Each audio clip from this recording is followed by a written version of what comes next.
अस्सलाम वालेकुम, आप देख रहे हैं डायरेक्ट लाइन। मैं हूं जवेरिया जैद। नाज़रीन, आज के प्रोग्राम के आगाज़ में हम बात करेंगे सिडनी में होने वाले दहशतगर्द हमले की।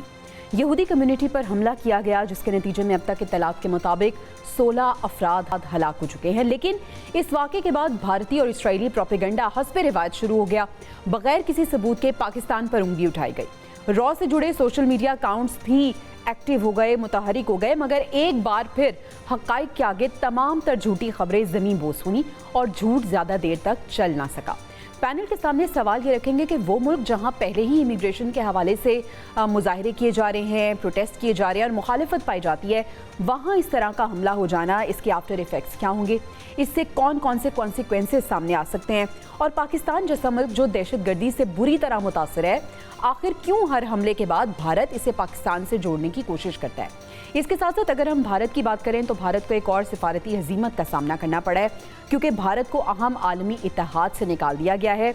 जदीद टेक्नोलॉजी का एक अहम आलमी इत्तेहाद जिससे भारत का निकाला जाना कितना बड़ा सिफारती झटका होगा भारत के लिए, और आखिर इसकी वजह क्या बनी, इन तमाम नकात को समझने और जानने की कोशिश करेंगे। और प्रोग्राम के अगले हिस्से में हम मुल्क की सियासी सूरत हाल पर बात करेंगे। खास तौर पर पाकिस्तान तहरीक इंसाफ की बात होगी। इमरान इस्माइल साहब ने एक तहलका खेज बयान दिया है कि पाकिस्तान तहरीक इंसाफ की जो मौजूदा क़यादत है मुकम्मल तौर पर नाकाम हो चुकी है। साथ ही साथ सियासी कमेटी की असर नौ जो तश्कील हुई है, उसमें अली अमीन गंडापुर साहब को इसमें शामिल ही नहीं किया गया। सवाल ये होगा कि क्या ये पार्टी में एक नया बहरान है और पार्टी के मुस्तकबिल पर इसके क्या असरात मुरतब होंगे। इसके अलावा पाकिस्तान तहरीक इंसाफ में इख्तलाफात भी शिद्दत इख्तियार कर गए हैं। काजी अनवर साहब ने इस्तीफ़ा दे दिया है। क्या ये पार्टी के जवाल की अलामत है, और क्या मौजूदा सियासी बहरान में PTI मुज़ाकरात के ज़रिए अपनी बका यकीनी बना सकती है, या फिर वही रिजिड अप्रोच अपनाएगी। इन तमाम सवालों के जवाब जानने के लिए अपने पैनल का रुख करते हैं। पैनल का तारुफ आपसे करा देती हूँ। ब्रिगेडियर रिटायर्ड हारिस नवाज साहब डिफेंस एनालिस्ट हमें ज्वाइन कर चुके हैं। PJ मीर साहब सीनियर एनालिस्ट हैं, हमारे साथ मौजूद हैं। इसके साथ साथ तंजीला मजहर साहिबा एंकर पर्सन और तज्जियाकार, वो भी हमें ज्वाइन कर चुकी हैं। आप तीनों मेहमानों का बहुत शुक्रिया अदा करना चाहूँगी। और ब्रिगेडियर साहब, आगाज़ आपसे कर लेती हूँ। सिडनी में सर ज्यूइश कम्युनिटी पे अटैक हुआ, 16 अफराद अब तक हलाक हो चुके हैं। सर, ये अटैक होता है, पाकिस्तान भी इसको कंडेम कर रहा है, और हम देख रहे हैं कि जैसे ही अटैक हुआ तो भारत और इसराइल ने इसके जो ताने बाने हैं वो किसी ना किसी तरह पाकिस्तान से जोड़ने की कोशिश की। गो के बुरी तरह से वो अपने इस प्रोपेगेंडा में नाकाम हुए और सबूत कोई नहीं मिला, जैसे हमेशा वो करते हैं कि बगैर सबूत के इल्ज़ाम लगा देते हैं। सर, कैसे देखते हैं आप इसे? लेकिन जवेरिया, बात यह है कि इंडिया को इस वक्त जिस तरीके से मार के हक में अजीमत उठानी पड़ी है, इनका मुंह काला किया है, उसके बाद इनको शिकस्त फाश हुई है। फील्ड मार्शल सैयद आसिम मुनीर ने, जो कि अब चीफ ऑफ डिफेंस फोर्सेस भी हैं, उन्होंने जिस तरह प्लान किया प्रोफेशनल तरीके से, पूरी कौम को यकजा किया और फिर जो एग्जीक्यूट प्लान किया, और 8 घंटे में ये घुटने टेकने में मजबूर हो गए। ये जख्म ये अभी भूल नहीं रहे। इनको इतनी सख्त तकलीफ है इस बात की, and they find an opportunity कि कहीं कोई ऐसा मौका हो कि पाकिस्तान को बदनाम किया जाए। अब आप मुझे बताइए कि ऑस्ट्रेलियन गवर्नमेंट ने जब ये कोई एक्शन हुआ वहां पर, उन्होंने कोई बात नहीं की। उन्होंने कहा जी वी विल इंक्वायरी करेंगे, इन्वेस्टिगेट करें, देन विल से, ठीक है। इन्होंने पता नहीं कहाँ से वो एक नाम निकाल के और उसको शनाख्ती को निकाल लिया, लाइसेंस भी निकाल लिया, और उसके बाद आप देखेंगे तो उसके इन्होंने जेल लिखा के वो पाकिस्तान लेके निकाल लिए, जबकि अल्टीमेटली इनका फिर मुकाला हुआ कि वो इंडिया का रहने वाला है। आप ये देखेंगे वो भी आपको पता चल गया कि वो इंडिया का रहने वाला है, उसका बेटा वहीं पैदा हुआ, और फिर उसके बाद एक मुसलमान ने गया था शख्स जो हलाक हुआ, उसके बेटा वहीं पैदा हुआ। फिर एक मुसलमान ने ही जाके उसको पकड़ा, टेररिस्ट को, उससे गन छीनी, सही कह रहे हैं। वो जख्मी हुआ। ये दिस स्पीक, और उनके प्राइम मिनिस्टर कह रहा है कि ये हमारा हीरो है। साउथ वेल्स की जो वहाँ की उनकी वो चीफ मिनिस्टर, वो जो बेर है, वो कह रहे हैं कि ये हमारा, हम एक्सेप्ट करते हैं। तो उसके लिए वो हर लिहाज से गए भी हैं। तो अब अगर इन चीजों को आप देखें तो देन यू रियलाइज कि ये कोई मौका नहीं छोड़ते हैं। इसलिए इन्होंने पहलगाम में भी यही किया, पुलवामा में भी यही किया, पठानकोट में ये किया, पुरी में ये किया। ये इस वक्त ब्लड गए, यकीन करें, लाइक मैड डॉग। इनको समझ नहीं आती कि पाकिस्तान कैसे लड़ूं, इसलिए कि पाकिस्तान मार के बाद रीजनल स्टेबलाइजर बन गए। Everybody listen to our field marshal Syed Asim Munir को। ये बिल्कुल भीगी बिल्ली की तरह एक कोने में आइसोलेट के बैठ गए। ये प्रॉब्लम है जिनकी वजह से हमने ये कहता हूँ कि अब ये वक्त आ गया है कि इनको लिटरली इनके खिलाफ ये एक रेजोल्यूशन आना चाहिए यूनाइटेड नेशन में, सबको मिल के जाएं कि जी आइंदा कोई मुल्क के खिलाफ अब एलिगेशन लगाएंगे जब तक जिस मुल्क में इंसिडेंट हो वहां कोई इंक्वायरी हो, इन्वेस्टिगेशन प्रूफ हो, एक्शन एविडेंस हो, देन बात होगी। Otherwise it be violation of United Nations charter के और उस मुल्क के खिलाफ करना। ठीक है, आपका पॉइंट आ गया। पीजे मीर साहब, यही सवाल आपके सामने रखना चाहूंगी सबसे पहले कि इस अटैक को आप किस तरह से कंडेम करते हैं? वज़ीर आज़म साहब भी कंडेम कर रहे हैं, जरदारी साहब भी कर रहे हैं, और यकीनन जो पाकिस्तान है वो तो खुद दहशतगर्दी से बहुत सालों से मुतासिर है, और अभी भी हम समझ सकते हैं कि इसके कॉन्सिक्वेंसेस क्या होते हैं और क्या दुख होता है इसका। लेकिन सर, भारत और इसराइल का पाकिस्तान पर इल्ज़ाम लगा देना, फिर मुँह की खाना, ओवरऑल सिचुएशन को आप कैसे देखते हैं? देखें, ये बेबुनियाद इल्जाम है। नंबर वन, बिल्कुल आपने सही कहा, पूरा पाकिस्तान इसको कंडेम करता है। इट डजंट मैटर कि आप यहूदी हो या मुसलमान हो या सिख हो या ईसाई हो, ये जो एक्ट है ये इसकी आप कह लो कि इसमें कोई पार्डन नहीं है। बिल्कुल उसको कंडेम किया जाता है और किया है हमने। बात ये है कि हिंदुस्तान का मीडिया जो है वो मजबूर है। देखो, आप उन पर तरस खाओ, उनका मीडिया बहुत मजबूर है, क्योंकि वो जो इस तरह की वो जो इररिस्पॉन्सिबल बातें करते हैं, ये मीडिया के नॉर्म्स के अंदर नहीं आता। आपने ऑस्ट्रेलियन रिपोर्ट्स पढ़ी हैं? आपने कहीं नाम सुना है कि उसका ओरिजिन क्या है, जावेद अकरम का या साजिद अकरम का? इनका ओरिजिन कहीं आपको आया किसी रिपोर्ट के अंदर? कहीं नहीं आया। नहीं आया अभी। ये कहीं भी नहीं आपको देते हैं, वेदर इंडिया या पाकिस्तान या कहीं भी हो, आपका नाम नहीं आया कि आप ये वहां से आए। सिर्फ ये आया कि जी 1998 में आए थे और यहाँ रहा और एंड सो ऑन फोर्थ। अब बात आती है, ये इन्होंने एक बहुत बड़ी वायलेशन की है as far as the media is concerned, कि आपने ओरिजिन बता दिया। जिसका मर्जी आप ओरिजिन लें, जो कि बेसलेस है, जबकि एक official account from the Australian government या ऑस्ट्रेलियन इन्वेस्टिगेशन अथॉरिटीज के साथ नहीं आया। तो जब ये आएगा तब देख लेंगे क्या है। लेकिन at the end of the day हर मुल्क के बाशिंदा ऑस्ट्रेलिया में सेटल्ड हैं, अमेरिका में सेटल्ड हैं, बरतानिया में, यूरोप में सेटल्ड हैं। तो ये उनके इंडिविजुअल एक्ट्स हैं। लेकिन ये जो एक्ट है, इसके पीछे अगर आप चले जाएं, देखो जो इजराइल ने किया है, जो जेनोसाइड किया है, उसके जो सीड्स हैं वो पूरी दुनिया में आपने प्लांट कर दिए हुए हैं। तो यस, आपको रिपरकशंस कहीं ना कहीं आएंगे। अगर आपको याद हो 1974 के अंदर म्यूनिक ओलंपिक्स के अंदर भी इस तरह के हादसा हुए थे, जो कि पैलेस्टीनियंस के साथ हुआ। But that is not acceptable. It is not acceptable. These acts of violence, it does not matter. देखो ना, अगर वो वायलेंस कर रहे हैं और हम सिविलियन क्वार्टर्स में जाके अगर कोई भी करे, ABCD करे, तो that again tantamount to the same crime। तो ये जो चीज है, मेरी नजर के अंदर ये गलत हुआ है, और जो हिंदुस्तान इसको प्ले अप करने की कोशिश कर रहा है, इट डजंट मैटर। साथ आप देखें, वो अरब एक बैकग्राउंड का एक आदमी, वी डोंट नो कि वो मुसलमान है क्या है, व्हाटएवर, लेकिन मुझे अच्छा लगा कि एक रैबाई ने उसकी तारीफ की कि हमें ऐसे लोग चाहिए सोसाइटी के अंदर, इररिस्पेक्टिव ऑफ द रिलीजन और देयर बिलीफ्स और देयर फेथ्स, जो आके उसने उसको रोका।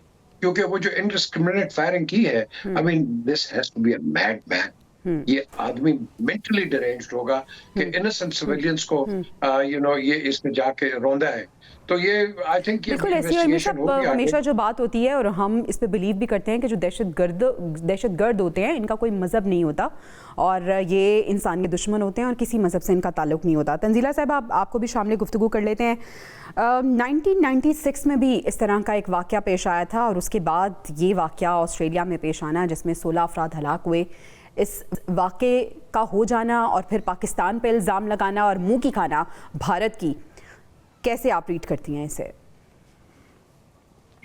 देखिए, भारत की ये बड़ी बदकिस्मती है कि वहाँ पे इस वक्त ऐसा मीडिया है और ऐसी हुकूमत है जो बिल्कुल नॉनसेंस तरीके से चीज़ों को लेके अवाम के सामने रखते हैं। ये मैं समझती हूँ कि ये भारत की जो जनता है, वहाँ की जो अवाम है, ये उनकी बदकिस्मती है कि उनके पास एक ऐसा मीडिया है जहाँ पे कोई ऑब्जेक्टिविटी नहीं है, जहाँ पे कोई अकाउंटेबिलिटी नहीं है, जो उनके मुंह में आता है वो बकते चले जाते हैं। मतलब हम भी मीडिया में काम करते हैं, हमारे यहाँ भी मीडिया फ्रेटर्निटी है, हमारे यहाँ भी बहुत सारे मसाइल रहे हैं, हमारे यहाँ भी फेक न्यूज है, हमारे यहाँ भी एग्जैजरेशन है, लेकिन ये पागलपन नहीं है जो उनके मीडिया का है। और इस पागलपन में बदकिस्मती से वहाँ की रियासत शामिल है, वहाँ की हुकूमत शामिल है, तो उस पर तो क्या बंदा कमेंट करे। हम बहुत उस पर वावेला कर चुके हैं। और उससे भी ज्यादा बदकिस्मती की बात ये है कि भारत जो है वो दहशतगर्दी जैसे संगीन जुर्म पे सियासत करता है और उसके ऊपर पॉलिटिकल पॉइंट स्कोरिंग की हमेशा कोशिश करता है। लेकिन एक देखें, एक लॉ ऑफ नेचर भी है, वो हर जगह पे एक्सपोज हो रहे हैं। आप देखिए जहां जहां वो दहशतगर्दी की कार्रवाइयों में उनकी रॉ मुलविस है, अब तो कनाडा, अमेरिका, बहुत सारी जगहों से जो है वो एक्सपोज हो के उनके ऊपर एक स्टैंप लग गया कि आप इस तरह की हरकतें करते हैं। तो बजाय इसके कि वो अपनी कोई इंट्रोस्पेक्टिव करें, बजाय इसके कि वो अपने जो उनके जारहाना अज़ाइम हैं उनको दुरुस्त करें, कोई कैसा वाकया होता है एंड रिगार्डलेस के बंदे का ओरिजिन क्या था, ये बिल्कुल एक इंतहाई सफकाना हमला है। और ये दुनिया के किसी भी कोने में कहीं पे भी हो, इसकी भरपूर मुजम्मत करनी चाहिए। कोई जस्टिफिकेशन नहीं है ऐसे इनोसेंट लोगों को जाके अटैक करने की।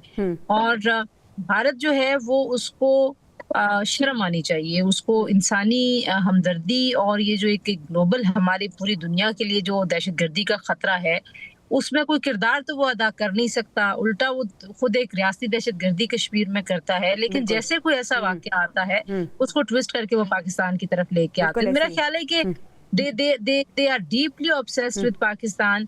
अब उनको समझ नहीं आती है कि तंजीला साहब, आप कीजिए, मीर साहब कुछ ऐड करना चाह रहे हैं। मीर साहब, ये देखें, जो तंजीला बात कर रही है ना जी, इसको मैं एक हाथ आगे ले जाना चाहता हूँ कि इंटीरियर मिनिस्टर को अब चाहिए कि ये जो इनकी एनडीटीवी है और जो दूसरे India today and all that जो कि यूके और यूरोप में ब्रॉडकास्ट होती है, अगर तो इन्होंने वहां ये नाम लिए हैं, these televisions should be reported to Ofcom, क्योंकि ये अगेंस्ट इंटरनेशनल रेगुलेशंस हैं कि आप इस तरह की मिसलीडिंग और इंसाइटिंग न्यूज जब आप यूरोप के अंदर देंगे तो उसके अंदर एक गलत परसेप्शन आएगा। मेरा ख्याल है कि अगर ये इस तरह की चीज है, इंटीरियर मिनिस्टर को चाहिए इसकी इन्वेस्टिगेशन करवाएं कि ये जो क्योंकि जो इंटरनल ब्रॉडकास्ट है उसके अंदर ये जो मर्जी उल्टी सीधी बातें करे वो तो इंडिया के अंदर रहेगी, लेकिन इंटरनेशनल पोडियम्स के ऊपर, स्काई नेटवर्क के ऊपर अगर इस तरह की ये बात करेंगे और या की है, तो मैं समझता हूँ कि पाकिस्तान के पास एक बड़ा अच्छा केस है कि ऑफकॉम को रिपोर्ट करे कि India media is misusing that platform which has been given to them। बिल्कुल सही पीजे मीर साहब, आपका पॉइंट आ गया। ब्रिगेडियर साहब, वो मुल्क जहाँ पे पहले ही इमिग्रेशन के हवाले से बहुत सी मुश्किलात पाई जाती हैं, मुखालिफत भी हो रही है और प्रोटेस्ट भी किया जा रहा है, उस मुल्क में इस तरह का वाक़या हो जाना, इससे पहले हमने देखा था कि अमेरिका में जब ये दहशतगर्दी का वाक़या पेश आया था तो वहाँ पे भी इमिग्रेशन के हवाले से रूल्स को सख्त कर दिया गया था। सर, यूरोप में इस तरह के वाक़यात होना इमिग्रेंट्स के लिए क्या कॉन्सिक्वेंसेज हो सकते हैं, और वो स्टूडेंट्स जो वहाँ पर मौजूद हैं या जाना चाहते हैं, क्या मुश्किलात उनके लिए आप देखते हैं?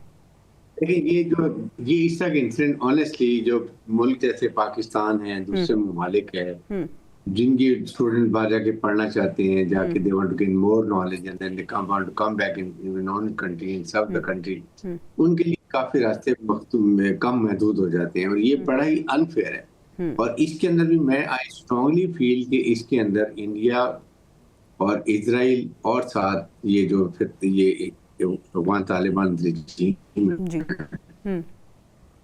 देयर पार्ट ऑफ इट, क्योंकि ये जब ऑस्ट्रेलिया में जब ये ऑपरेशन हुए हैं, जब अमेरिकन गए हैं, तो ये अपने साथ अमेरिकन, ऑस्ट्रेलियन, यूरोपियन काफी जो इनके साथ कॉन्ट्रैक्टर्स काम करते थे, जो इनके ट्रांसलेटर थे, उनको ऑब्लाइज करके साथ लेकर गए। ये अब वहां जाके कुछ लोगों ने ये काम इंडिया में जैसे व्हाइट हाउस पे अमेरिका में हुआ है और फिर उसके बाद अभी और ये पूरे यूरोप में भी रेड अलर्ट्स आ रही हैं, वहां उन्होंने प्रॉपर बनाने शुरू कर दिए हैं and they have a connection with Pakistan के साथ। तो ये एक बड़ा खतरनाक ट्रेंड है। इनकी पूरी कोशिश है कि इस्लाम को और पाकिस्तान को, जो कि वैसे तो पाकिस्तान अपने कुछ कर नहीं सकते हैं, तो अब ये इसी तरह ये करेंगे, लेकिन इससे ओवरऑल स्टूडेंट यंग यूथ को जो है बहुत नुकसान होता है, चाहे वो पाकिस्तान के हो, बांग्लादेश के हो और दूसरे ममालिक के हो, जहाँ से लोग जाते हैं, उनकी रिस्ट्रिक्शन रहती थी। असल में ये जरूर पहली, I am sure Australian government बहुत समझदार, बैलेंस्ड है, दे वेरी केयरफुल, बहुत सोच समझ के फैसला करेगा in the best interest of the youth of the world जो वहां जाके तालीम हासिल। बिल्कुल सही। अच्छा मीर साहब, भारत जो झूठा प्रोपेगेंडा कर रहा है और हमेशा की तरह एक बार फिर से बेनकाब हुआ है, जिस तरह से आपने कहा कि पाकिस्तान को अपने पॉइंट रेस करने चाहिए, हमारे पास सबूत मौजूद हैं और इनके चैनल्स के ख़िलाफ़, इनके ख़िलाफ़ हमें बात करनी चाहिए, लेकिन सर भारत को सिफारती सतह पर कितना नुकसान इसका उठाना पड़ रहा है? ये जो झूठे प्रोपेगेंडा करता है फिर बदनाम होता है, और सर अहम आलमी इत्तेहाद से भी भारत को निकाल दिया गया है। ये जवेरिया, इनको नुकसान कोई नहीं होता है। ये तो वो आप कह रहे हो ना, this is what we call the media wars. ये वो एक स्टेटमेंट देंगे, हम उसको रिबट करेंगे, हम कोई देंगे, वो उसको रिबटल देंगे, तो ये कंटिन्यूटी एक चलती रहती है।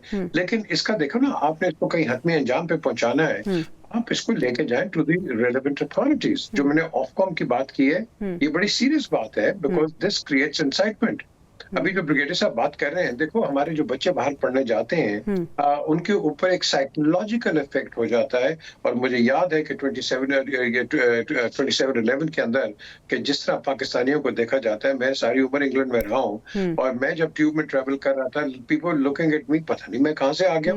Why? Because that perception and that hype was created. So ये जो चीज होती है, ये इसको आपने निप इन द बड करना पड़ता है। तो जब आप इसको निप इन द बड करोगे, तो that is where the real answer is. Media के अंदर क्या है यार, 4 बातें मैं कर दूंगा, 5 वो कर देगा। जब तक हम किसी अथॉरिटीज को इनकी रिपोर्ट नहीं करेंगे, इनके चैनल्स को रिप्रिमांड नहीं करवाएंगे, तो तब तक आप आगे नहीं बढ़ेंगे। इनका चैलेंज, इनके जो चैनल्स हैं बाहर, कई दफा बड़े इररिस्पॉन्सिबल उस पर काम करते हैं। हमारे 1-2 चैनल्स ने किया है, उनको बंद कर दिया उन्होंने यूके के अंदर। और यही चीज है कि अगर ये करते हैं, तो हमें भी चाहिए कि हम वही रूट लें जो कि द लॉजिकल रूट। क्योंकि अगर हम लॉजिकल रूट नहीं लेंगे, जज्बात के अंदर आके मैं 4 बातें कर दूंगा, ब्रिगेडियर साहब कर देंगे, तंजीला कर देंगी, it doesn't mean anything. What we need to be is focused, because India will not stop this propaganda. देखो ना, हम यहाँ बैठ के कह सकते हैं, अब आपको पता है कि जो दुनिया के अंदर या यूरोप, मिडिल ईस्ट के अंदर ये जो टेररिज्म हो रही है, इसका ओरिजिन कौन है? लोग जो कि ओपन अखबारों में अफगान, बिल्कुल ऐसे अफगान एक्सप्रेस के अंदर एक अफगानी बच्चे ने, 22 साल के बच्चे ने, उसे 4 बंदे वहां उड़ा के रख दिए यार, चाकू मार दिया सारों को। द क्वेश्चन इज कि अगर हम इसको फैन करते रहे, हम तो नहीं फैन करना चाहते, लेकिन द क्वेश्चन इज हिंदुस्तान इस पे खेलता है, तो जब वो खेलेगा तो फिर हम उसी तरीके से खेलेंगे। जो अफगानिस्तान और भारत गठ जोड़ा है, पीजे मीर साहब आपने बड़ा इंपॉर्टेंट पॉइंट रेस किया है। मैं तंजीला साहिबा आपके से यही सवाल रखना चाहूँगी, अफगान रजीम का जो मामला है, हमने देखा कि अफगानिस्तान में कॉन्फ्रेंस होती है, वहाँ पे फतवा भी दिया जाता है कि हमारी सरजमीन दहशतगर्दों के खिलाफ इस्तेमाल नहीं होनी चाहिए, लेकिन अनफॉर्चुनेटली तेहरान में एक कॉन्फ्रेंस होने जा रही है, आलमी कॉन्फ्रेंस है, वहाँ पे तालिबान ने जाने से साफ इनकार कर दिया है। अगर ये वाकई चाहते हैं कि ऐसा नहीं होना चाहिए, तो फिर उस कॉन्फ्रेंस को अटेंड क्यों नहीं किया जा रहा? देखिए, अफगान रजीम जो है वो क्या है, हमें ये समझने की जरूरत है कि वो कोई एक मुंतखब हुकूमत नहीं है, उनके पास कोई निज़ाम नहीं है। वो जंगजू हैं जो पहाड़ों पे लड़ रहे थे, कभी अमेरिका के साथ, कभी आपस में, और लड़ते लड़ते आके उन्होंने काबुल पे कब्जा कर लिया। तो एक तो उनसे मुझे लगता है कि शायद क्योंकि उन्होंने आके बहुत कमिटमेंट्स की थी, दैट इज ट्रू, इसलिए उनसे आपकी एक्सपेक्टेशंस पे मैं क्वेश्चन मार्क नहीं लगाती हूँ, क्योंकि सारी दुनिया को एक्सपेक्टेशंस थी कि ये जो अफगान रजीम है, ये अफगान रजीम जो है, ये उस वाले 2001 वाले अफगान रजीम से और उन तालिबान से मुख्तलिफ होगा। तो वो तो मुख्तलिफ नहीं हुए। मसला ये है कि उनसे क्या एक्सपेक्ट करते हैं आप? अब जो हमारे दोहा में और इस्तांबुल में उनसे मुज़ाकरात हुए हैं, वहाँ पे वो इस बात को गारंटी करने के लिए तैयार नहीं है कि हम तालिबान के खिलाफ कार्रवाई करेंगे या जो दहशतगर्द गिरोह हैं उनके खिलाफ कार्रवाई करेंगे। अच्छा, आप खुद नहीं कार्रवाई कर सकते, आपकी इनकैपेसिटी है, आपकी इंटेंशन है, आप जिनको नुकसान पहुंचा रहे हैं, यानी कि पाकिस्तान को नुकसान पहुंचा रहे हैं, पाकिस्तान ने कहा फिर हम आके कार्रवाई करेंगे, तो वो दोनों में ही हिचकिचाते हैं। तो हिचकिचाहट क्यों है? हिचकिचाहट इसीलिए कि आप उनकी सरपरस्ती करना चाहते हैं, हिचकिचाहट इसलिए कि आप इसको एक जो है वो माइलेज के तौर पे दहशतगर्दी को इस्तेमाल करना चाहते हैं, और आप अभी भी ये बिलीव करते हैं कि ये एक बहुत बड़ा थ्रेट नहीं है। तो मैं तो ऑनेस्टली जो अफगान रजीम इस वक्त है, उनसे अभी भी अगर किसी को ये उम्मीद है, क्योंकि उन्होंने बहुत सारी दुनिया से कमिटमेंट्स की थी and they have failed everybody, जिनको उनमें कोई थोड़ा बहुत फेथ था कि शायद ये चीजें ज़रा मुख्तलिफ करेंगे, उन्होंने ना ही बुनियादी हुकूक की कोई पासदारी की है। दूसरा ये कि वो इंटरेस्टेड नहीं है। देखिए ये जो इकोनॉमी ऑफ वॉर होती है ना, ये सारे के सारे वॉर लॉर्ड्स हैं जो वहां पे, अब कोई वजीर है, कोई क्या है, ठीक है। तो जो इकोनॉमी ऑफ वॉर है उसमें आपको स्टेबिलिटी नहीं चाहिए, उसमें आपको प्रोग्रेस नहीं चाहिए। वहां पे सिर्फ टीटीपी नहीं है, या टीटीपी जैसे ग्रो नहीं है, या बीएलए के जो फ्रैक्शंस है वो नहीं है। वहां पे ताजिक, उज़्बेक, कोई चीन पे हमलावर होने के लिए, कोई रशिया पे हमलावर होने के लिए, कोई ईरान की तरफ हमलावर होने के लिए, उन्होंने बहुत सारे ग्रोहों को पाल लिया है। तो बेसिकली आप एक ऐसी फील्ड बन गए हैं कि जहाँ पे आप दहशतगर्दी जैसे जुर्म की सरपरस्ती करते हैं, उनको नर्चर करते हैं। तो मेरा ख्याल है कि if they will not come for dialogue, Tehran जैसे आलमी कॉन्फ्रेंस हो या जो हमारे डायलॉग जोन में, तो दे विल बी गेटिंग, क्योंकि उनकी प्रायोरिटी नहीं है, और जैसा कि आपने कहा कि वो चाहते ही नहीं है। ठीक है, आपका पॉइंट आ गया। अभी हमें नाज़रीन ब्रेक पे जाना है, ब्रेक से वापस आएंगे तो हम मुल्क सियासी सूरत हाल की बात करेंगे, पाकिस्तान तहरीक इंसाफ के मुस्तकबिल और उनके लाहे अमल को डिस्कस करेंगे। Stay with us. Welcome back नाज़रीन। मुल्क की सियासी सूरत हाल पे तो हम बात करेंगे, लेकिन लेटेस्ट खबर ये आई है कि जो दहशत गर्दी हुई है सिडनी में, भारत के मुलविस होने के मज़ीद सबूत वहाँ पे मिले हैं। ब्रिगेडियर साहब, जो ऑस्ट्रेलियन इंटेलिजेंस एजेंसी है, उन्होंने भारतीय हुकूमत से रब्ता किया है क्योंकि मज़ीद शवाहिद मिल रहे हैं कि ये जो दहशत गर्द थे इनका ताल्लुक भारत से था। देखिए, मैंने आपको अभी यही कहा था कि ये Bharat is a global terrorist country. ये पाकिस्तान को बदनाम करने के लिए किसी हद तक जा सकता है, और जो ही वहां पर इंसिडेंट हुआ, without waiting for any inquiry और इन्वेस्टिगेशन, इन्होंने पाकिस्तान को ब्लेम कर दी, जैसे इन्होंने पहलगाम में किया था। तो आप इससे अंदाजा लगा लें कि ये पाकिस्तान को बदनाम करने के लिए किसी हद तक जाएगा। और ये जो 4 का खतरनाक टेररिस्ट का टोला है उनका वहाँ मुल्क में, ये भारत को अल्टीमेटली, मैं तो ये कहता हूँ कि अगर सोवियत यूनियन की इतनी बड़ी फौज और मुल्क अगर वो 15 रियासतों में जा सकते, तो इंडिया की फौज तो अनट्रेन्ड, अनप्रोफेशनल है। खालिस्तान मूवमेंट पहले तैयारी हुई है, कश्मीर तैयार है, मणिपुर तैयार है, नॉर्थ ईस्टर्न साइड पे इंसुलेट मूवमेंट चल रही है। ये आप देखेंगे हमारी लाइफ प्लान में ये भारत के हिस्से बकरी होंगे और ये कई रास्तों में तकसीम होगा। इसलिए इस वक्त पाकिस्तान को बड़े स्ट्रॉन्ग तरीके से खुद अपनी भी एविडेंस लेके इधर से हमारी जो ISIS दुनिया में मशहूर है, and we must provide to American and also ये ऑस्ट्रेलिया को और यूरोपियन को, ये देखें India is doing this and we are a victim of terror. जिस मुल्क के 60 से 70-80 हजार शहीद हुए हों, बिल्कुल लॉस हुआ, तो हम तो we are victim of terror. हम तो इस वक्त 24 टेररिस्ट ऑर्गेनाइजेशन अफगानिस्तान में जिनको अकेले कन्फ्रंट कर रहे हैं without getting any assistance from the world. जी, ये हम इस वक्त जो कर रहे हैं, ये आई थिंक ये एक और भांडा फूट गया, एक और इनका काला मुंह हो रहा है। आई थिंक इनकी जो शक्लें बिल्कुल मैं क्या बताऊं कि जो इनकी शक्लें हो चुकी है। सही। पीजे मीर साहब, सवाल अब यहाँ पे ये है कि इससे पहले भी हमने देखा कि कनाडा में भी जो दहशतगर्दी के वाक़यात हुए उसमें भी भारत मुलविस निकला। अभी भी ताने बाने भारत से मिलते हुए ही नज़र आ रहे हैं, और जो ऑस्ट्रेलियन एजेंसी है, इंटेलिजेंस एजेंसी, वो रब्ता भी करी है। लेकिन सर, क्या होगा, इसके कॉन्सिक्वेंसेस क्या होंगे अगर भारत मुलविस निकलता है? उसके बाद क्या होने जाएगा? देखिए, भारत जो है ना, उसको कोई भी मौका दे दें, वो पाकिस्तान के हमेशा खिलाफ बात करेगा। सही। आज आप चले जाएं, अभी व्हाइट हाउस के बाहर चले जाएं, जहां एम्प्टी स्पेस है, वहां उन्होंने एक बंदा बैठाया हुआ है, उसको कहा है फ्री बलोचिस्तान, उधर बैठा हुआ है वो। आप जनीवा में चले जाएं, वहां जहाँ टूटी हुई कुर्सी है यूनाइटेड नेशंस के असेंबली, उसके बाहर आप वहां देख लें, जनीवा के अंदर इन्होंने रॉ के एजेंट्स जो लोग हैं, जो कपेड हैं, वही लोकल्स हैं, उनको बैठाया हुआ है।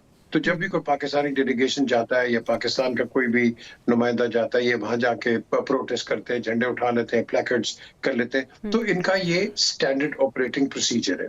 ठीक है, करो। द क्वेश्चन इज, जब हम इनकी दहशतगर्दी की बात करते हैं, हमारे पास पाकिस्तान के ऐसे कई बाशिंदे हैं जो कि बाहर एंटी पाकिस्तान, एंटी स्टेट बातें करते हैं। सही। हम क्या करते हैं? हम जाके अप्रोप्रिएट अथॉरिटीज को रिपोर्ट करते हैं कि भाई ये ऐसे लोग बैठे हैं, आप इनको डिपोर्ट करो। ठीक। हम वो करते हैं, हमको दहशतगर्दी नहीं करते। हम ये नहीं है कि जाके ये जो किलिंग करवा देते हैं और मर्डर्स करवा देते हैं, वी डोंट डू दैट। हम अप्रोप्रिएट चैनल्स के पास जाते हैं, विच शोज कि पाकिस्तान का हमेशा स्टांस एक पीसफुल स्टांस रहा है, रहेगा, और इसी रास्ते पे हम आगे चलते रहेंगे। Yes, Pakistan is the biggest, आप कह लो कि affectee of terrorism, biggest affectee in the world. और अगर आज भी अगर दुनिया को समझ नहीं आती तो फिर मुझे बताओ हम क्या करें। मैं तो फिर यही कहूंगा कि हमारे जो इंटरनेशनल मीडिया कैंपेन्स हैं, आप इसको ज्यादा तकड़ा करो, बिल्कुल सही, go on the front foot, reactive ना हो, आप प्रोएक्टिव हो, क्योंकि India is proactive and we are reactive. हमें प्रोएक्टिव होना चाहिए, let them be reactive on it, because ये बाज नहीं आएंगे और ये बाज नहीं आएंगे और हमारा नाम खराब करेंगे। बिल्कुल बिल्कुल। हालांकि हिंदुस्तान में ज्यादा मुसलमान है, लेकिन इस्लामोफोबिया ये फैलवाते हैं बाहर जाके, मुझे बताओ। तो ये जो चीज है, ये हमें इंटरनेशनल प्लेटफॉर्म्स के ऊपर इनके साथ हमें काउंटर करना पड़ेगा। ठीक है, इस पे मजीद हमें काम करने की ज़रूरत है। अब मुल्क की जो सियासी सूरत हाल है, ब्रिगेडियर साहब, अच्छा तंजीला साहिबा आ चुकी हैं। तंजीला साहिबा, यही सवाल सबसे पहले आपके सामने रखना चाहूँगी कि भारत मुलविस निकला है और मजीद शवाहिद वक्त गुजरने के साथ साथ मिलते जा रहे हैं। राब्ता किया गया है भारतीय हुकाम से, अगर भारत मुलविस निकलता है तो क्या आप देख रही हैं, इसके आफ्टर इफेक्ट्स क्या होंगे? देखिए, जैसे मैंने पहले जिक्र किया कि दुनिया के बहुत सारे ऐसे ममालिक हैं जहाँ पे दहशतगर्दी और टारगेटेड किलिंग्स में बिलखुसूस जो सिख रहनुमा हैं उनको जैसे हंट कर रही है रॉ, तो वो तो पहले से बड़े सवाल उठे हुए हैं। जो भारत की तरजीहात हैं और जिस तरीके से भारत जो इन सारी चीजों को लेके चल रहा है, तो अगर ये भी साबित हो जाता है और इसमें ये शवाहिद मिलते हैं कि इसमें भारत एक प्लान किस्म का अटैक था, और जाहिर बात है दुनिया जो है और वहाँ पे जो इन्वेस्टिगेशन तरीक़ेकार है, आपको पता है वो बहुत कॉम्प्रिहेंसिव, एक जैसे भी ब्रिगेडियर साहब कॉम्प्रिहेंसिव इन्वेस्टिगेशन होगी, और अगर उसके ताने बाने किसी बड़े प्लान से जाके मिलते हो तो that is going to be a problem. मेरा ख्याल है कि दुनिया को अल्टीमेटली जिस पैटर्न पे भारत चल रहा है और जिस तरह की एग्रेशन का बार बार इजहार कर रहा है, जिस तरह की पॉलिसीज बना रहा है, उस पर दुनिया को अल्टीमेटली भारत को ये कहना पड़ेगा कि आप इस तरह की पॉलिसी के साथ और ऐसी जो जारहाना आपकी सियासत है उसके साथ शायद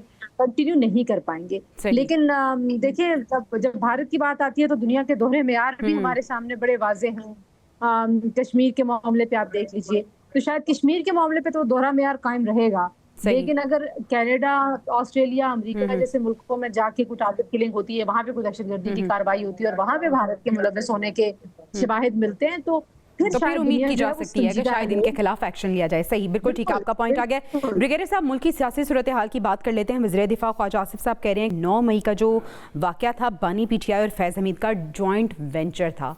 सर, मुस्तकबिल में क्या होने जा रहा है? फैज़ हमीद को सज़ा तो हो गई है, लेकिन 9 मई का जो केस है उसका फ़ैसला आना भी बाकी है। सर, कुछ खबरें ये भी चल रही हैं कि हो सकता है वो वादा माफ़ गवाह बन जाएं। अगर वो वादा माफ़ गवाह बन जाते हैं तो फिर क्या होगा? अगर नहीं बनते तो क्या होगा? सर, बहुत से सवालात हैं, प्लीज़ इसको ज़रा हमारे लिए ईजी कीजिएगा। देखें, एक तो बात क्लियर है कि बिल्कुल दोनों का काफ़ी क्लोज नेटवर्क था और नेक्सस था और काफ़ी अंडरस्टैंडिंग के साथ ही ये बातें हुई। और फिर लास्ट पैराग्राफ जो आपने देखा, इस जो थी ब्रीफ आई थी, उसमें लिखा हुआ था कि अभी इसका बात ये कंटिन्यूस हो गई 9 मई के इंसिडेंट हुआ है। इसका मतलब है इससे पहले ही मेरे ख्याल में तो कुछ लोगों की ऑलरेडी इन्वेस्टिगेशन हो रही है, जो कि इनके वो जो सबऑर्डिनेट्स हैं वो भी होंगे जन फैज़ हमीद के, और उसके बाद फिर अब जाहिर है इसके साथ ही साथ जो पीटीआई की लीडरशिप है उनके भी जरूर इन्वेस्टिगेशन हो रही होगी। और फिर उसके बाद लास्ट में जाहिर है कि बानी पीटीआई का भी जिक्र होगा। क्योंकि देखें, एक तो बात क्लियर है कि ये 100% प्लान्ड प्रॉपर तरीके से ऑपरेशन था। नॉट ओनली कि एक तरफ आपने कहा जी जो फौजी से चले जाए, इट वाज ये डेंजरस इसलिए भी था कि इससे कोशिश की गई थी कि फौज में भी कहीं खुदा न खास्ता इंतशार हो, people start looking inward, troops के मोराल को।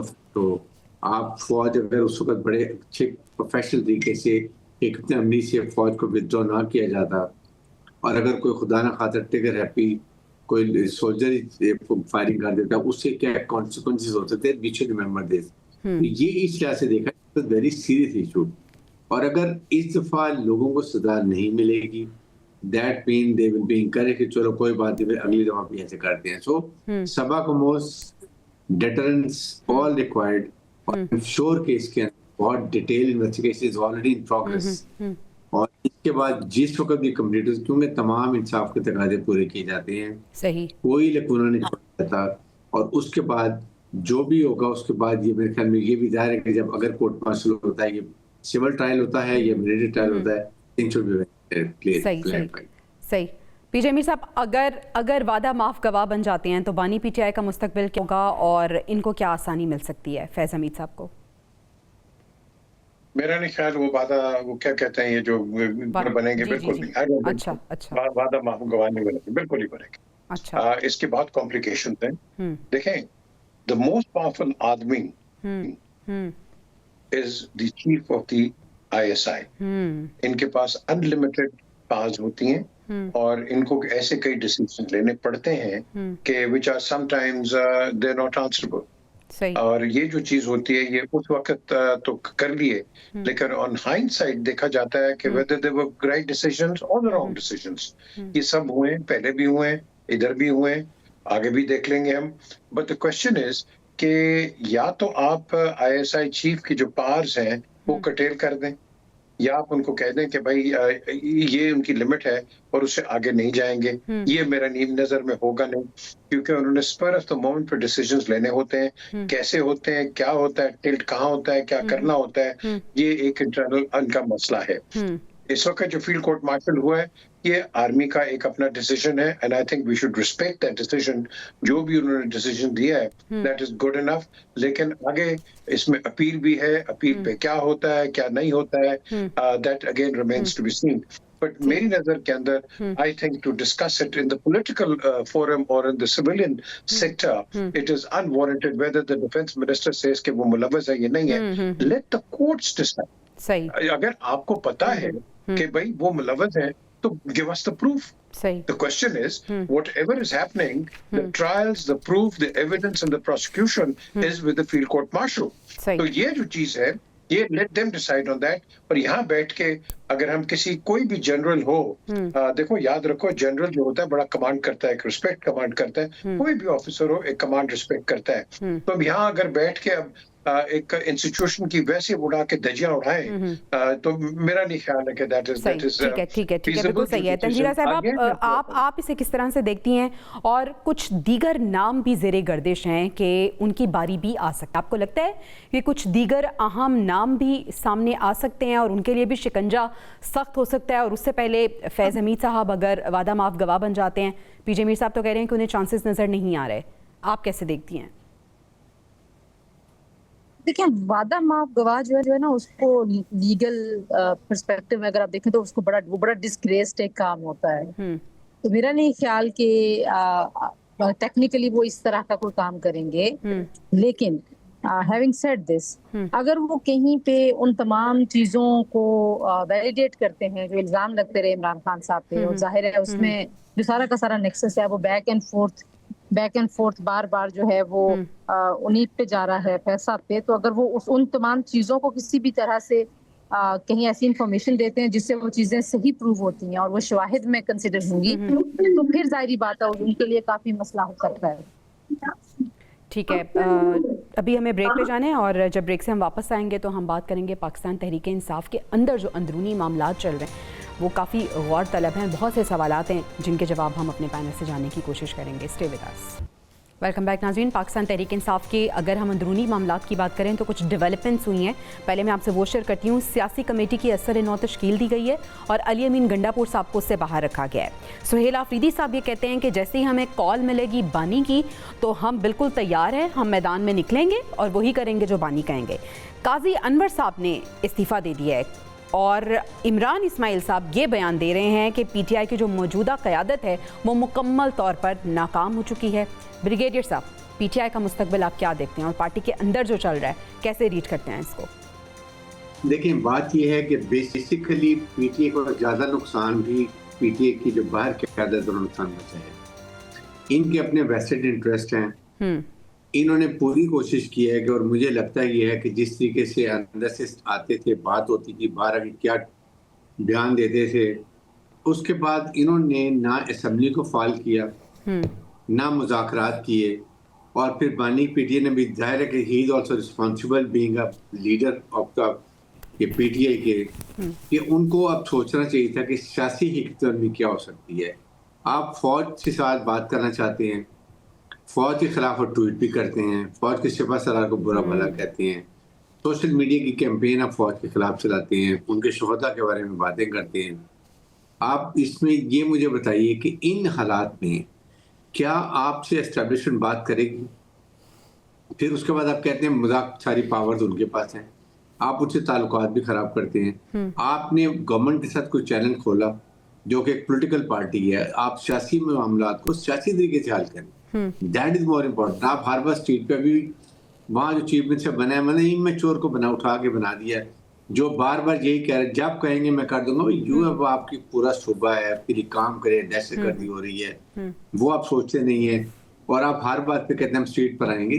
असेंबली किस लिए बनाई गई है? असेंबली जाके विवाद उठाए, नॉट ओनली फौज के खिलाफ, बल्कि आप वहाँ बात करें हेल्थ की, एजुकेशन की, महंगाई की, इकोनॉमी की, पॉलिटिकल स्टेबिलिटी की। आप टोटल टारगेट आपने किया हुआ है, फिर कहते हैं बात भी फौज से करनी है। तो ये, और फिर इनके लोग भी ऐसी बातें करते हैं, मुझे तो लगता है वो चाहते हैं वाकई कि इनके कुछ लीडर कि ये अंदर ही रहें और वो उनकी दुकान चमकती रहे। That is the problem they have. इनको इस टाइम में चाहिए था कि अपनी रीऑर्गेनाइजेशन करते, अपने को रीऑर्गेनाइज करते, और नई अच्छी लीडरशिप ला के आप अपनी तैयारी करें, आगे के लिए चलें, बजाय कि अब और पस्ती की तरफ चलते जा रहे हैं। सही।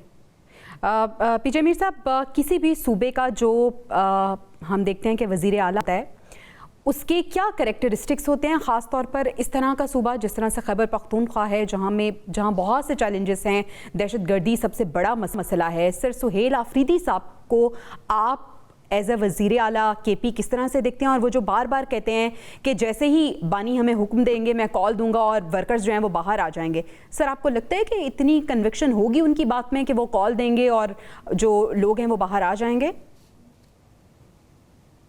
पहले तो बात करें रिस्पॉन्सिबिलिटी की। जी, जो भी चीफ मिनिस्टर होता है अपने प्रोविंस का, वो रिस्पॉन्सिबल होता है, और वो जो रिस्पॉन्सिबिलिटी है क्या वो इम्प्लीमेंट हो रही है इन खैबर पख्तूनख्वा?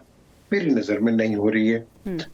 इनके अंदर इतनी डिसयूनिटी हो गई है। अब अगर इमरान इस्माइल जैसे लोग कह रहे हैं कि भाई ये पार्टी के अंदर ये है और वो बयान दे रहे हैं, तो that clearly shows the dissent in the party. अगर इमरान इस्माइल, मेरी नजर के अंदर, अगर वो बड़े डाई हार्ड, एक हालांकि founder, one of the founder members, अगर वो डाई हार्ड होते, तो instead of giving this statement party की रीऑर्गेनाइजेशन पे, रिस्ट्रक्चरिंग पे चले जाते, या लोगों को इकट्ठा करते। That is what it is. Side में बैठ के बयान देना, और ये लोग वही बयान देते हैं जब उनके लीडर्स नीचे होते हैं, ये भाग जाते हैं। पुराने आपने देखे नहीं, नवाज शरीफ को देख लो, आप जनरल मुशर्रफ के साथ कहीं देख लो, आप इनके जरदारी के साथ देख लो, बेनजीर के साथ देख लो, जब ये नीचे होते हैं सब भाग जाते हैं। आज इमरान के साथ है, भाग गए। द क्वेश्चन इज, हमारे अंदर कोई पॉलिटिकल एक्चुअल कोई सॉलिड डायस्पोरा है ही नहीं है। हम पता है किसको हम फॉलो करते हैं? हमारी सबसे तकड़ी पार्टी जो है पाकिस्तान में, पीएमएल नहीं है, पीपल्स पार्टी नहीं है, पीटीआई नहीं है। आप पूछेंगे कौन सी सबसे तकड़ी पार्टी? वो है नहीं, वो है जेजेयूएन। ये सबसे तकड़ी पार्टी है पाकिस्तान के अंदर जी। अब आप पूछेंगे जेजेयूएन कौन है?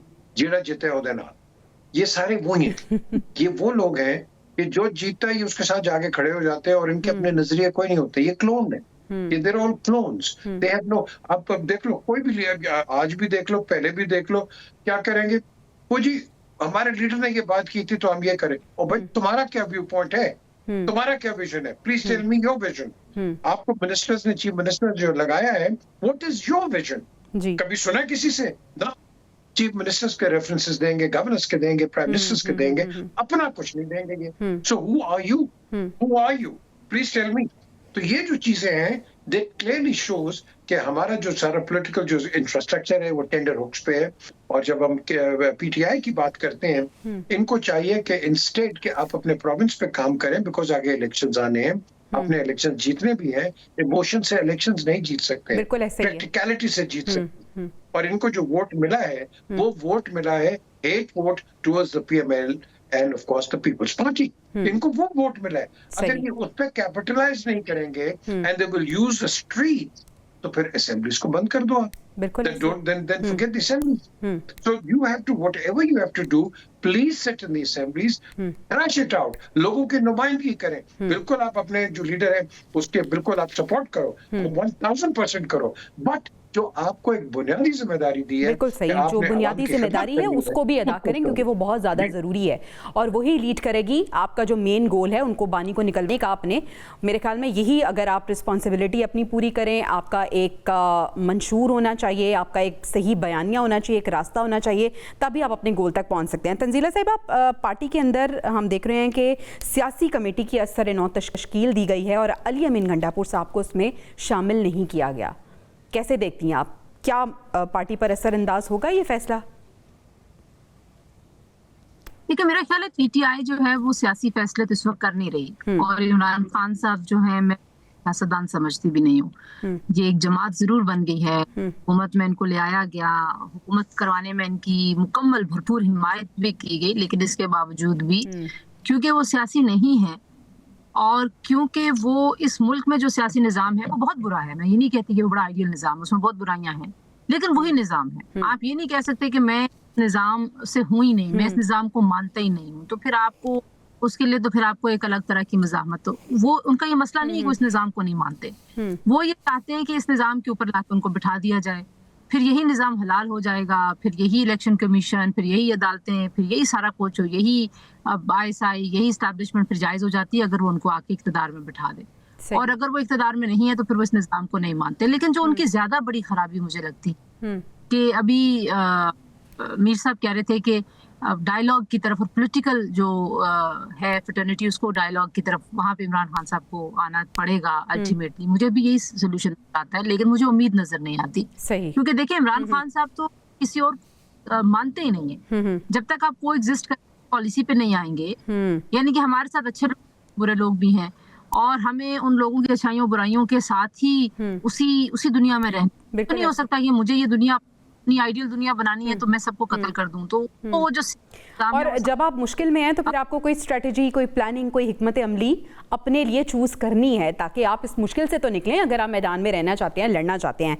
प्रोग्राम का वक्त खत्म हो रहा है, लेकिन शॉर्ट आंसर में आप तीनों से लेना चाहूंगी। सबसे पहले चले तंजीला साहिबा, आप ही जवाब दे दें। आपने मुज़ाकरात की बात की, सवाल यहाँ पे ये है कि क्या पाकिस्तान तहरीक इंसाफ अपनी रिजिड अप्रोच को पीछे रख के मुज़ाकरात की तरफ बढ़ेगी, क्योंकि अपने बका के लिए बहुत जरूरी है मुज़ाकरात और डायलॉग्स? Short answer please. देखिए, मैं तो ये अंडरस्टैंड करना चाहती हूँ, आपने लफ्ज़ इस्तेमाल किया मुश्किल, तो क्या वाकई वो अपने लिए सारे मामले को मुश्किल समझते हैं? जिस तरह की वो हरकतें करते हैं और जिस तरह की वो बयानात देते हैं, मुझे तो लगता है कि ये मुश्किल उनको सूट करती है और उनको किसी ने कोई ऐसा उनके दिमाग में कुछ भरा हुआ है कि शायद इससे उनको बहुत सियासी कद-काठ उनका बढ़ जाता है। तो मैं तो नहीं समझती कि वो अपनी स्ट्रेटजी को उनके लिए ब्लेसिंग इन डिसगाइज आप कह रही है। नेक्स्ट मीर साहब, आपका पॉइंट देना चाहूंगी प्लीज। मुज़ाकरात की तरफ जा सकती है? हुदैबिया से ले लें, हुदैबिया से ले लें, आर्मिस्टिक ले लें, सेकंड वर्ल्ड वॉर ले लें, ये ट्रीटीज ले लें। ये क्यों होती हैं? क्योंकि जितनी मर्जी आप जंगे कर लें, इख्तिलाफात कर लें, आप हमेशा टेबल पे बैठ के अपने मसले डिसाइड करते हैं। और ये आज जो हम बात कर रहे हैं ये कल की हिस्ट्री है और कल की हिस्ट्री को याद रखना चाहिए कि उसकी जो पुरानी हिस्ट्री है क्या हम उस पर चल सकते हैं या नहीं चल सकते हैं। Simple is that. ब्रिगेडियर साहब, आपसे यही सवाल, मुज़ाकरात की तरफ क्या पाकिस्तान तहरीक इंसाफ आएगी सियासी बहरान से निकलने के लिए? देखिए, अगर ये पूरी एफर्ट के साथ पॉलिटिकल डायलॉग के लिए नहीं आती है तो मुझे इनका बहुत ही डार्क फ्यूचर लगता है। It's very very clear. मैंने बिल्कुल 2 अल्फाज में बता दिया।